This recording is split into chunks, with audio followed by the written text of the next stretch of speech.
ఒక చిన్న గ్రామంలో ప్రతి ఆదివారం ఉదయం సూర్యోదయం చాలా అందంగా కనిపించేది. ఓ సూర్య భగవానా, ఆ బాలుడు ప్రతిరోజు భక్తితో ప్రార్థించేవాడు.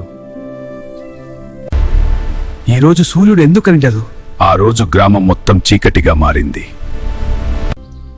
ఓ సూర్య భగవానా, మీరు తప్పక వస్తారనే.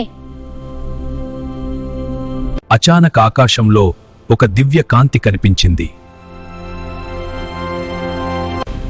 బాలకా, నీ నిజమైన భక్తి నన్ను సంతోషపరిచింది. గ్రామం మొత్తం వెలుగుతో నిండిపోయింది.